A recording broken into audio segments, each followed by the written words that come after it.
ಎಲ್ರಿಗೂ ನಮಸ್ಕಾರ. ಎಲ್ರು ಹೇಗಿದ್ದೀರಾ? ನಾನ್ ಚೆನ್ನಾಗಿದ್ದೀನಿ. ಇದು ಮಂಗಳವಾರದ ವ್ಲಾಗ್ ಆಗಿರುತ್ತೆ. ಸೊ ನೀವು ನೋಡ್ತಾ ಇರ್ಬೋದು ಮನಿ ಪ್ಲಾಂಟ್ ಏನಪ್ಪಾ ಇಷ್ಟು ದೊಡ್ಡದಾಗಿದೆ ಅಂತ. ನನಗೂ ಕೂಡ ಆಶ್ಚರ್ಯ, ಇಷ್ಟು ದೊಡ್ಡದಾಗಿ ಇಷ್ಟು ಹ್ಯೂಜ್ ಆಗಿ ಬೆಳೆದಿದೆ ಮನಿ ಪ್ಲಾಂಟ್ ಅಂತ ಹೇಳಿ. ಅಂಡ್ ಆಚೆ ಬಂದ್ರೆ ಎಲೆನೂ ಹಾಕಿದ್ದಾರೆ, ತುಂಬಾ ಚೆನ್ನಾಗಿ ಅಗ್ಲಗ್ಲವಾಗಿ ಬಂದಿದಾವೆ ಎಲೆನೂ ಸಹ. ನೋಡ್ತಾ ಇರ್ಬೋದು ನೀವು ಇಲ್ಲಿ. ಬೆಳಗ್ಗೆ ಟಿಫನ್ಗೆ ಪರೋಟ ಮತ್ತೆ ಪನ್ನೀರ್ ಮಾಡ್ಕೊಳ್ಳೋಣ ಅಂತ ಹೇಳಿ ತರಿಸಿದ್ದೆ. ಸೊ ಯಾವ ರೀತಿ ಮಾಡಿದೆ ನಾನು ಸಿಂಪಲ್ ಅಂಡ್ ಕ್ವಿಕ್ ಆಗಿ ಅಂತ ಹೇಳ್ತೀನಿ.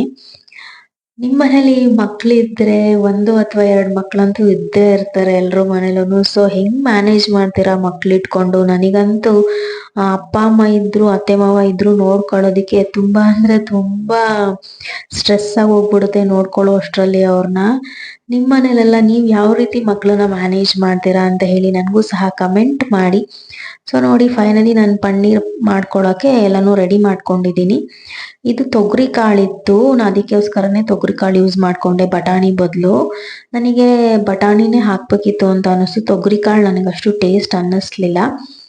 ಸೊ ಬನ್ನಿ ಯಾವ ರೀತಿ ಮಾಡಿದೆ ಅಂತ ಹೇಳ್ತೀನಿ. ಫಸ್ಟಿಗೆನೆ ನಾನು ಎಣ್ಣೆ ಹಾಕೊಂಡು ಈ ರೀತಿ ಫುಲ್ಲು ಫ್ರೈ ಮಾಡ್ಕೊಂಡೆ ಪನ್ನೀರ್ನ. ಕೆಲವರು ಫ್ರೈ ಮಾಡ್ಕೊತಾರೆ ಫಸ್ಟಿಗೆನೆ, ಕೆಲವರು ಫ್ರೈ ಮಾಡ್ಕೊಳ್ಳಲ್ಲ, ಹಂಗೆ ಹಾಕ್ತಾರೆ. ಸ್ವಲ್ಪ ಉಪ್ಪು ಖಾರ ಎಲ್ಲ ಹಾಕೊಂಡ್ರೆ ಸ್ವಲ್ಪ ಚೆನ್ನಾಗಿ ಇಳಿಯುತ್ತೆ, ಟೇಸ್ಟ್ ಚೆನ್ನಾಗಿರುತ್ತೆ ಅಂತ ಹೇಳಿ ಹಾಕ್ತೆ ನಾನು. ಅದಾದ್ಮೇಲೆ ಸ್ವಲ್ಪ ಈರುಳ್ಳಿ, ಹಸಿ ಮೆಣಸಿನ್ಕಾಯಿ, ನಿಮ್ ಖಾರಕ್ಕೆ ಎಷ್ಟು ಬೇಕೋ ಅಷ್ಟು ಹಾಕೊಳ್ಳಿ. ಶುಂಠಿ ಬೆಳ್ಳುಳ್ಳಿನೂ ಸಹ ಹಾಕೊಂಡಿದೀನಿ. ಎಷ್ಟು ಪನ್ನೀರ್ ತಗೊಂತೀರೋ, ಎಷ್ಟು ಪ್ಯಾಕೆಟ್ ಪನ್ನೀರ್ ತಗೋತೀರೋ ಅಷ್ಟಕ್ಕೆ ನೋಡಿ ಗ್ರೇವಿ ಮಾಡ್ಕೊಬೇಕು. ನೋಡಿ ನೆಕ್ಸ್ಟ್ ನಾನು ಟೊಮೊಟೊನು ಸಹ ಆ್ಯಡ್ ಮಾಡ್ಕೊಂಡೆ. ನೋಡ್ಕೊಳ್ಳಿ ನಿಮ್ ಖಾರ, ನಿಮ್ ಹುಳಿ, ಉಪ್ಪು ಖಾರ ಹೆಂಗೆ ಏನು ಅಂತ ಹೇಳಿ. ನಮ್ಮ ಮನೇಲಿ ಮಕ್ಳಿರೋದ್ರಿಂದ ಸ್ವಲ್ಪ ಉಪ್ಪು ಖಾರ ನಾನು ಕಮ್ಮಿ ಹಾಕ್ತೀನಿ. ಸೊ ಹಂಗಾಗಿ ಇದು ಸ್ವಲ್ಪ ಧನಿಯಾ ಪೌಡರು ಮತ್ತೆ ಚಿಲ್ಲಿ ಪೌಡರ್ ಹಾಕಿದೆ. ಫಸ್ಟಿಗೆ ನಾನು ಹಸಿಮೆಣ್ಸಿನ್ಕಾಯಿ ಹಾಕೊಂಡಿದ್ನಲ್ಲ, ಸೊ ಹಂಗಾಗಿ ಹಿಂಗೇನೆ ಸ್ವಲ್ಪ ಫುಲ್ಲು ಮೆತ್ತಗೆ ಸಾಫ್ಟಾಗಿ ಆಗಬೇಕು. ನೆಕ್ಸ್ಟ್ ನಾನು ಅದನ್ನ ಮಿಕ್ಸಿ ಮಾಡಿಕೊಂಡೆ. ಫಸ್ಟ್ ನೀರು ಹಾಕ್ತಿರ ಮಿಕ್ಸಿ ಮಾಡಿಕೊಂಡೆ, ಅದಾದ್ಮೇಲೆ ಸ್ವಲ್ಪ ನೀರು ಹಾಕೊಂಡೆ. ನೋಡಿ ಈ ಕನ್ಸಿಸ್ಟೆನ್ಸಿಲಿ ಬರಬೇಕು. ನೋಡಿ ಈ ರೀತಿ ಆಯಿತು ನಂದು ಪೇಸ್ಟ್ ಮಾಡಿದ್ದು. ಸ್ಮೆಲ್ಲಲ್ಲೇ ಗೊತ್ತಾಗ್ಬಿಡುತ್ತೆ ನಿಮಗೆ, ಪನ್ನೀರ್ ಸ್ಮೆಲ್ ಅಂತಾನೆ ಗೊತ್ತಾಗ್ಬಿಡುತ್ತೆ, ಹಂಗಿರುತ್ತೆ ನೋಡಿ ಸ್ಮೆಲ್ಲು. ಸ್ವಲ್ಪ ಸೋಂಪು ಹಾಕಿದ್ದೆ, ಜೀರಿಗೆ ಹಾಕಿದ್ದೆ, ಪಲಾವ್ ಸಾಮಾನೆಲ್ಲ ಹಾಕೊಂಡಿದ್ದೆ. ಸೋಂಪು ಆಪ್ಷನಲ್ಲು, ನನಗಿಷ್ಟ ಅಂತ ಹಾಕೊಂಡಿದ್ದೀನಿ. ಸೋಂಪನ್ನ ಸ್ಕಿಪ್ ಮಾಡ್ಕೊಬೋದು ಇಷ್ಟ ಇಲ್ಲದೆ ಇರೋರು. ಅದೇ ಬಾಣಲಿಗೆನೆ ಹಾಕಿ ಫ್ರೈ ಮಾಡ್ಕೊಂಡ್ರೆ ಚೆನ್ನಾಗಿರುತ್ತೆ. ಸುಮ್ಮನೆ ಆಯಿಲ್ ಆ ಥರ ಎಲ್ಲ ವೇಸ್ಟ್ ಆಗುತ್ತೆ. ಹಾಗಾಗಿ ಆಮೇಲೆ ಫ್ರೈ ಸ್ಮೆಲ್ಲೆಲ್ಲ ಹೋಗಬೇಕು, ಅದು ಮಸಾಲೆ ಸ್ಮೆಲ್ಲೆಲ್ಲ ಹೋಗಬೇಕು, ಅಲ್ಲಿವರೆಗೂ ಫ್ರೈ ಮಾಡ್ತಾನೆ ಇರಬೇಕು. ಸ್ವಲ್ಪ ಆಯಿಲ್ನ ಜಾಸ್ತಿನೇ ಹಾಕೊಬೇಕು. ನಾನು ಸ್ವಲ್ಪ ಮೀಡಿಯಮ್ ಆಗಿ ಹಾಕೊಂಡಿದ್ದೆ. ನಿಮ್ಮ ಅನುಕೂಲ ಹೆಂಗ್ ಬೇಕು ಹಂಗೆ ಆಯಿಲ್ ಹಾಕೊಳ್ಳಿ. ಸ್ವಲ್ಪ ಕಸೂರಿ ಮೇಥಿನ ಕ್ರಷ್ ಮಾಡ್ಬಿಟ್ಟು ಹಾಕೊಂಡಿದ್ದೆ ನಾನು, ಸೊ ದಟ್ ಟೇಸ್ಟ್ ಕೂಡ ಚೆನ್ನಾಗಿರುತ್ತೆ ಅಂತ ಹೇಳಿ. ನಾನು ಬಟಾಣಿ ಹಾಕೋಬೇಕಿತ್ತು, ತೊಗರಿ ಕಾಳು ಹಾಕೊಂಡು ಮಿಸ್ಟೇಕ್ ಮಾಡಿದೆ ನಾನು. ನಂಗೆ ಇಷ್ಟ ಆಗಲಿಲ್ಲ ತೊಗರಿ ಕಾಳು, ಫಸ್ಟ್ ಟೈಮ್ ಯೂಸ್ ಮಾಡಿದ್ದು ನಾನು. ನೆಕ್ಸ್ಟು ಪನ್ನೀರೆಲ್ಲ ಫುಲ್ 1 ಪ್ಯಾಕೆಟ್ 200 ಗ್ರಾಮ್ಸ್ ಏನೋ ಇರುತ್ತಲ್ಲ, ಅದು ಫುಲ್ ಹಾಕಿದ್ದೆ ನಾನು. 2 ಮೆಂಬರ್ಸ್ ಅಥವಾ 3 ಮೆಂಬರ್ಸಿಗೆ ತುಂಬಾನೇ ಸಾಕಾಗುತ್ತೆ ಅನ್ಸುತ್ತೆ, ಆರಾಮಾಗಿ ತಿನ್ಬಹುದು 3 ಜನ. ಆಮೇಲೆ ನೋಡಿ ಈ ರೀತಿ ರೆಡಿ ಆಗಿದೆ, ತುಂಬಾ ಚೆನ್ನಾಗಿತ್ತು. ಎಲ್ಲ ತರಕಾರಿನೂ ಹಾಕಿ ಸಹ ಮಾಡ್ತೀನಿ ನಾನು, ಅಂಡ್ ಇದೊಂದು ತರನು ಮಾಡ್ತೀನಿ, ಚೆನ್ನಾಗಾಗಿತ್ತು. ಅಂಡ್ ಪರೋಟ ರೆಡಿಮೇಡೇ ಸಿಗುತ್ತಲ್ವಾ, ಒಂದು 8ರಿಂದ 12 ಇರುತ್ತೆ ಇದರಲ್ಲಿ, ಚೆನ್ನಾಗಿರುತ್ತೆ. ಬಟ್ ಯಾವಾಗೋ ಒಂದ್ಸಲಿ ತಿನ್ನಕ್ ಸರಿ ಅಷ್ಟೇ ಇದೆಲ್ಲ. ಯಾಕೆ ಅಂತಂದ್ರೆ ಒಂಥರ ರಬ್ಬರ್ ತರ ಇರುತ್ತೆ, ಅಷ್ಟು ಚೆನ್ನಾಗ್ ಅನ್ಸ್ಲಿಲ್ಲ ನನ್ಗೆ. ಬಟ್ ಓಕೆ ಎಲ್ಲೋ ಒಂದ್ಸಲಿ ತಿಂದ್ರೆ. ನೋಡಿ ನಮ್ ಚೋಟು ಹೇಗ್ ಮಲಗಿದಾನೆ ಹಾಸಿಗೆ ಮೇಲೆ. ನನ್ ಮಗಳು ಸಹ ನೋಡಿ, ಇಲ್ಲಿ ಬಂದ್ರುನು ಎಲ್ಲೋದ್ರುನು ಅವಳು ಕಾರ್ಟೂನ್ ನೆಟ್ವರ್ಕ್ ಗೊಂಬೆ ಈ ತರಾನೇ ನೋಡ್ಬೇಕು ಅವಳು.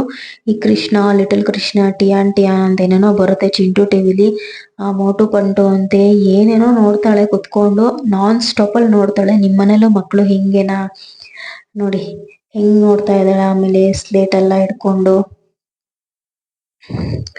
ನಾನು ಸ್ವಲ್ಪ ಎಲ್ಲ ಪಾತ್ರೆ ಎಲ್ಲ ತೊಳೆದಿದ್ದೆಲ್ಲ ಎತ್ತಿಟ್ಕೊಂತಾ ಇದ್ದೆ, ಜೋಡಿಸ್ಕೊಂತಾ ಇದ್ದೆ. ನಾನಿನ್ನೂ ಅಷ್ಟು ಜಾಸ್ತಿ ಪಾತ್ರೆ ಎಲ್ಲ ಇನ್ನೂ ತೊಳೆಯೋದಕ್ಕೆ ಹೋಗಿಲ್ಲ ನಾನು, ಸ್ವಲ್ಪ ಕೋಲ್ಡ್ ಜಾಸ್ತಿ ಆಗುತ್ತೆ ಅಂತ ಹೇಳಿ. ಎಲ್ಲ ನೀಟಾಗಿ ಜೋಡಿಸಿ ಎಲ್ಲ ಎತ್ತಿಟ್ಕೊಂತಾ ಇದ್ದೆ. ಸೊ ದಟ್ಸ್ ನನ್ನ ಮಗನ್ ಸ್ವಲ್ಪ ಹಿಡಿಯೋದ್ ಕಷ್ಟ ಆಗ್ಬಿಟ್ಟಿದೆ ಈ ನಡುವೆ. ನಂಗೆ ಅವನು ಇವಾಗ ಎರಡೆರಡೇ ಹೆಜ್ಜೆ ಇಡ್ತಾ ಇದ್ದಾನೆ.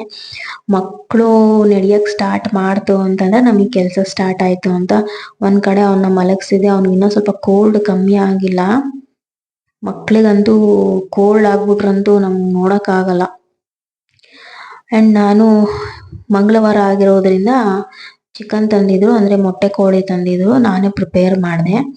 ಫಸ್ಟಿಗೆ ಎಲ್ಲ ವಾಶ್ ಮಾಡ್ಕೊಂಡೆ ನೀಟಾಗಿ. ಅರ್ಶಿನ ಮತ್ತೆ ಉಪ್ಪು ಹಾಕೊಂಡೆ ನಾನು. ಎಷ್ಟೋ ಜನ ಹಾಕೊಂತೀರಾ, ಇದು ಹಾಕೊಂಡ್ರೆ ತುಂಬಾ ಒಳ್ಳೇದು. ಜಾಸ್ತಿ ನೆನ್ಸಕ್ ಹೋಗ್ಬೇಡಿ ಚಿಕನ್, ಅದ್ರಲ್ಲಿರೋ ಸಾರಾಂಶ ಎಲ್ಲ ಅದರಲ್ಲೇ ಹೋಗ್ಬಿಡುತ್ತೆ. ತುಂಬಾ 20 ನಿಮಿಷ ಅರ್ಧ ಗಂಟೆ ಎಲ್ಲ ನೆನ್ಸಕ್ ಹೋಗ್ಬೇಡಿ. ಹಾಕ್ಬಿಟ್ಟು 1 ಮಿನಿಟ್ ಆ ಥರ ಎಲ್ಲ ನೀಟಾಗಿ ವಾಶ್ ಮಾಡಿ ಸೈಡ್ಗೆ ಎತ್ತಿಟ್ಕೊಬೋದು. ಅದಕ್ಕೆ ಅಂತಾನೆ ಸಪ್ರೇಟ್ ಬಕೆಟ್ ಇಟ್ಬಿಟ್ಟಿದ್ದಾರೆ ನೋಡಿ ನಮ್ಮತ್ತೆ. ಆಮೇಲೆ ಅದಾದ್ಮೇಲೆ ಸ್ವಲ್ಪ ಕುಕ್ಕರ್ಗೆ ಎಣ್ಣೆ, ಈರುಳ್ಳಿ ಎಲ್ಲ ಹಾಕೊಂಡು ಚಿಕನ್ ಎಲ್ಲ ಹಾಕೊಂತಾ ಇದ್ದೀನಿ. ಮೊಟ್ಟೆ ಕೋಳಿ ಎಲ್ಲ ಹಾಕೊಂಡು ಸ್ವಲ್ಪ ಅರ್ಶಿನ, ಉಪ್ಪು, ಕಲ್ಲುಪ್ಪು ಹಾಕೊಂಡೆ ನಾನು. ಅದಾದ್ಮೇಲೆ ಸ್ವಲ್ಪ ಪುದೀನ ಸೊಪ್ಪು, ಫ್ಲೇವರ್ ಚೆನ್ನಾಗಿರುತ್ತೆ, ಟ್ರೈ ಮಾಡಿ ನೋಡಿ. ನಾನು ಹಿಂದಿನ ಒಂದು 3-4 ತಿಂಗಳು ವ್ಲಾಗಲ್ಲೂ ನಾನು ಇದನ್ನ ರೆಸಿಪಿನ ನಿಮಗೆ ಹೇಳಿದ್ದೆ ನಾನು. ಬಟ್ ತುಂಬಾ ಜನ ಕೇಳ್ತಾ ಇದ್ರಿ ನಾನು, ಸೊ ಹಂಗಾಗಿ ತಿರ್ಗಾ ತೋರ್ಸಿದೀನಿ ನಾನು. ತುಂಬಾ ಚೆನ್ನಾಗಾಗುತ್ತೆ ನೋಡಿ ಸಾಂಬಾರು. ನಿಮ್ಮ ಮನೇಲೆಲ್ಲ ಯಾವ ರೀತಿ ಮೊಟ್ಟೆ ಕೋಳಿ ಸಾಂಬಾರು ಮಾಡ್ತೀರಾ ನನಗೂ ಸಹ ಕಮೆಂಟ್ ಮಾಡಿ. ನಾನು ಫಸ್ಟು ಈ ರೀತಿ ಫ್ರೈ ಆಗ್ಬೇಕು, ಅದು ನೀರೆಲ್ಲ ಬಿಟ್ಕೊಬೇಕು, ಎಣ್ಣೆ ಎಲ್ಲ ಬಿಟ್ಕೊಬೇಕು ಅದರಲ್ಲಿ. ಚಿಕನ್ ಚೆನ್ನಾಗಿತ್ತು ನೋಡಿ. ನಮ್ಮ ಅಮ್ಮನ ಮನೇಲಿ ಮಟನ್ ಮಾಡಿದ್ರಂತೆ ಇವತ್ತು. ಸೊ ಮೊಟ್ಟೆ ಕೋಳಿ ಚೆನ್ನಾಗಾಗಿತ್ತು. ಇದೆಲ್ಲ ನಾನು ನೆಕ್ಸ್ಟು ಸ್ವಲ್ಪ ಧನಿಯಾ ಪುಡಿ, ಚಿಲ್ಲಿ ಪೌಡರ್ ಎಲ್ಲ ಹಾಕೊಂಡು ಮಿಕ್ಸಿ ಮಾಡ್ಕೊಂಡೆ. ಒಂದು ಸ್ವಲ್ಪ ನೀರು ಹಾಕೊಂಡಿದ್ದೆ ನಾನು. ನೋಡ್ಕೊಂಡು ನೀರು ಹಾಕೋಬೇಕು, ಜಾಸ್ತಿ ಅಂತ ನೀರು ಹಾಕೊಳ್ಳೋದಕ್ಕೆ ಹೋಗ್ಬೇಡಿ ನೋಡಿ. ನಾನು ಒಂದು ಟಿಪ್ ಹೇಳೋದು ಮರ್ತಿದ್ದೆ ನಿಮಗೆ ಪನ್ನೀರ್ ವಿಷಯದಲ್ಲಿ. ಏನಪ್ಪಾ ಅಂತಂದ್ರೆ ಪನ್ನೀರ್ ಗ್ರೇವಿ ಮಾಡಬೇಕಾದ್ರೆ ನಾನು ಜಾಸ್ತಿ ನೀರೇ ಬಳಸಿಲ್ಲ ಪನ್ನೀರ್ಗೆ. ಸೊ ನೀವು ಸಹ ಗಟ್ಟಿ ಬೇಕು ಗ್ರೇವಿ ಅಂತಂದ್ರೆ ನೀರು ಜಾಸ್ತಿ ಹಾಕೊಳ್ಳೋದಕ್ಕೆ ಹೋಗ್ಬೇಡಿ. ನಾನು ಹಾಕೊಂಡ್ಲೇ ಇರಲಿಲ್ಲ. ಆ್ಯಂಡ್ ನೆಕ್ಸ್ಟ್ ಚಿಕನ್ ವಿಷಯಕ್ಕೆ ಬರೋದಾದ್ರೆ ನೋಡಿ, ಈ ರೀತಿ ಪೇಸ್ಟ್ ಎಲ್ಲ ಮಾಡಿದ್ನಲ್ಲ ಅದನ್ನ ಹಿಂಗೆ ಹಾಕೊಂಡಿದ್ದೀನಿ.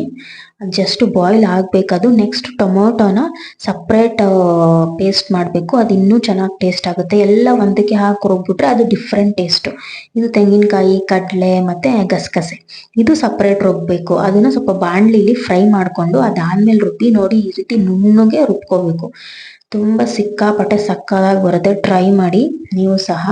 ನಂಗೆ ಹೆಂಗಿತ್ತು ಅಂತ ಹೇಳಿ. ಅಂದರೆ ನಿಮ್ಮ ಉಪ್ಪು ಖಾರ ಹೆಂಗಿರುತ್ತೆ ಅದ್ರ ಮೇಲೇನೆ ಅಡುಗೆ ಬರೋದು. ಅದು ಫಸ್ಟ್ ಹೇಳಿರ್ತೀನಿ. ನಾನು ಈ ಸೈಡ್ ಅನ್ನಕ್ಕೆ ಇಟ್ಕೊಂಡಿದ್ದೆ, ಈ ಸೈಡ್ ಸಾಂಬಾರು ಸಹ ಆಗ್ತಿತ್ತು. ಮಧ್ಯಾಹ್ನಕ್ಕೆ ಮಾಡಿದ್ದು. ಆ್ಯಂಡ್ ನನಗೆ ಸ್ವಲ್ಪ ವ್ಲಾಗ್ಸ್ ಅಪ್ಲೋಡ್ ಮಾಡೋಕ್ಕೆ ಲೇಟ್ ಆಗ್ತಿದೆ. ಯಾಕೆ ಅಂತಂದರೆ ಮಕ್ಳನ್ನ ನೋಡ್ಕೊಬೇಕು ಒಂದು ಕಡೆ. ಸೊ ನನ್ನ ಮಗ ಇವಾಗ ಕೈ ಬಿಡಲ್ಲ, ಹಾಗಾಗಿ ಸೊ ಸಂಜೆ ಹಾಗೆ ಮಾಡಿ ಮೇಲೆ ಹೋದೆ. ಬಟ್ಟೆ ಎಲ್ಲ ಒಣಗಿತ್ತ ಏನು ಎತ್ಕೊಂಡು ಬರೋಣ ಅಂತ ಹೇಳಿ ನೋಡಿ, ಹಾಗೆ ಬ್ಯೂಟಿಫುಲ್ ಆಗಿ ಎಲ್ಲ ಕ್ಯಾಪ್ಚರ್ ಮಾಡ್ಕೊಂಡೆ. ನೇಚರ್ ಕ್ಯಾಪ್ಚರ್ ಮಾಡೋದು ಅಂದರೆ ನಂಗೆ ತುಂಬ ಇಷ್ಟ. ಹಾಗೆ ಪಾರಿವಾಳಗಳೆಲ್ಲ ಹಾರಾಡ್ತಾ ಇತ್ತು ನೋಡಿ. ಪಾರಿವಾಳ ಮನೆನೇ ಮಾಡ್ಕೊಂಡ್ಬಿಟ್ಟಿದೆ ಎದುರುಗಡೆ ಮನೆ ಟೆರೆಸ್ ಮೇಲೆ. ತುಂಬ ಖುಷಿ ಆಗುತ್ತೆ ಪ್ರಾಣಿ ಪಕ್ಷಿಗಳು, ನೇಚರ್ಸ್ ಆ ಥರ ಎಲ್ಲ ನೋಡ್ತಾ ಇದ್ರೆ. ಸೊ ಇವತ್ತಿನ ವ್ಲಾಗ್ ಇದಾಗಿತ್ತು. ಇಷ್ಟ ಆದರೆ ಲೈಕ್, ಶೇರ್, ಕಮೆಂಟ್ ಮಾಡಿ. ಹಾಗೇನೆ ಸ್ವಲ್ಪ ನಾನು ಗಿವ್ ಅವೇ ಆ ಥರ ಎಲ್ಲ ಹೇಳಿದ್ದೆ, ಬಟ್ ನಾನು ಅದನ್ನ ನಾಳೆ ಅಥವಾ ನಾಡಿದ್ದು ಅಪ್ಲೋಡ್ ಮಾಡ್ತೀನಿ. ನನಗೆ ಸ್ವಲ್ಪ ಬ್ಯುಸಿ ಇದ್ದೀನಿ. ವಿಡಿಯೋಸ್ ಅಪ್ಲೋಡ್ ಮಾಡೋದಕ್ಕೆ ಲೇಟ್ ಆಗ್ತಿದೆ.